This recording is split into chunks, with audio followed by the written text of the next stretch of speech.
Welcome back to the Dallas Bankers Club. Today I have with me Jeff Crilley with Real News PR.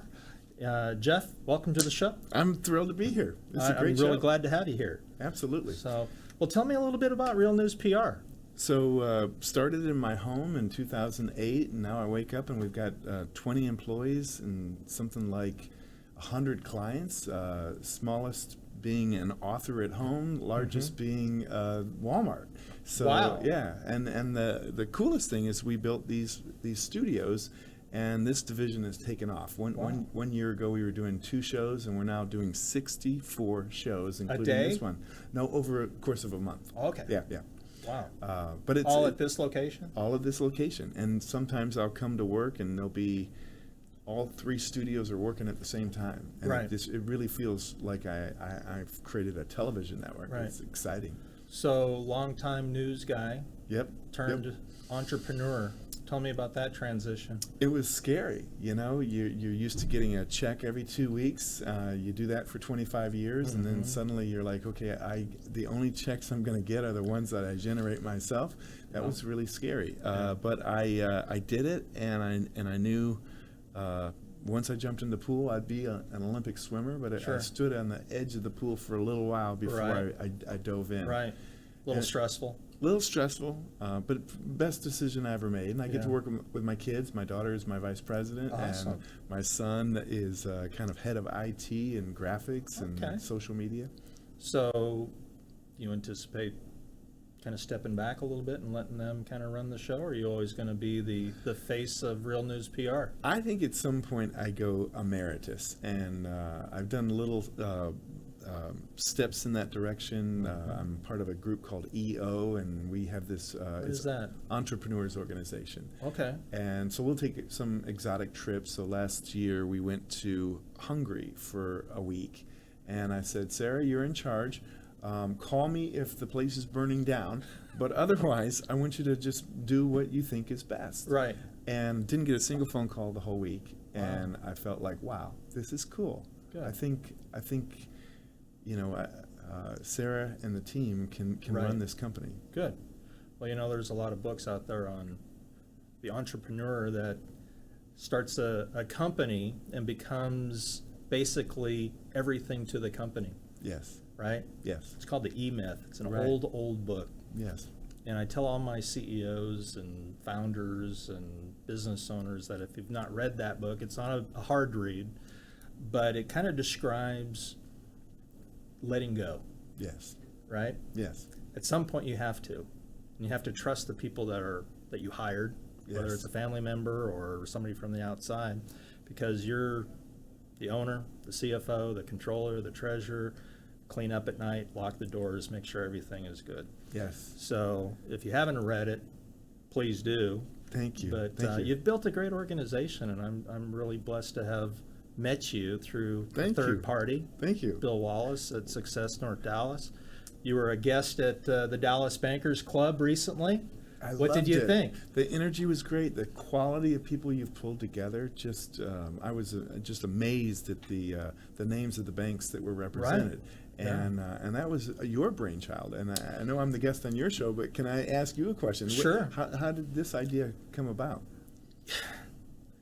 A light switch just went off one evening, and some friends of mine and I would, in the banking business, would get together and have a happy hour and talk business, but more just have fellowship, just talk about life and how's the family. And but one evening I just decided that, you know, why not share this experience with others, because I always left the happy hour or event or whatever in a good mood. Yes. And I wanted to share that. And Yes. so I did. I sent out a lot of invites to bankers that I know or friends. And the other thing is within our industry, unfortunately or fortunately, we leave to go to new banks and we lose touch with each other, even though we've worked with that person for years. And, you know, when you go to work every day and you interact with somebody, Yes. you build those relationships, you get to know who their kids are, their husbands, and hear what's going on at home, whether good or bad. And then when you leave, that ends. Yes. And that relationship ends for the most part. But you were good friends. So I wanted to reconnect with these people on more of a personal level, but also on a professional level, because over the years, when I do run into somebody by chance, they say, well, what bank are you at now? Well, this is just that way of staying connected. I love it. And so I was surprised at the response, right? There's that old adage where you never know who your friends are until you need somebody. Yes. Well, in this case, I didn't really need them, but I did need to connect. Yes. And I was happy to see that they needed to connect too. So we were able to start this happy hour. And the first one, we had about 40, 45 bankers. But we had like 80 acceptances. And life gets in the way, you know, they start from 3:30 to around 7 o'clock, and some people just can't make it. We're all doing stuff. This last one, we had about 50 bankers that you were part of. But I anticipate that the next one that we'll hold here, hopefully, at the Real News headquarters, we'll probably have anywhere between 80 and 100, I'm hoping. I would love it. You know, I would love it. The concept is, you know, I want to open it up eventually to a lot of people. But for now, it's very senior vice president on up to bank executives. And just kind of talking banker talk and reconnecting and having fun. And there's some non-bankers there like yourself and Bill Wallace from last time. But isn't it interesting that one of my bankers from Chicago comes down here and knows your daughter? Yes. And not knows your daughter, but knows your daughter's future husband, and it's his best friend. He doesn't even know anybody in the room. It's a small world. It really is. It really is. And that's the magic of what you've put together. And now, do you have bigger plans? You see this going nationally? I do. You know, it's kind of like you see bigger things for your company, and it can go anywhere, right? Yes. This, I think, can go in a lot of directions, but the way I see this is building out another bankers club in some of the larger MSAs in Texas. Yes. So Houston, I think, would be a great opportunity to open up a bankers club. So the Houston Bankers Club, the Austin Bankers Club, San Antonio, et cetera. Yes. And because I know a lot of bankers in each one of those markets, yes, right? But I don't know all of them. So it's an opportunity not only to build the brand for the Dallas Bankers Club, but also to build the brand for my institution and myself, and just kind of get together with these guys. You know, I was having an interesting conversation that we all had a lot of fun at this last Dallas Bankers Club.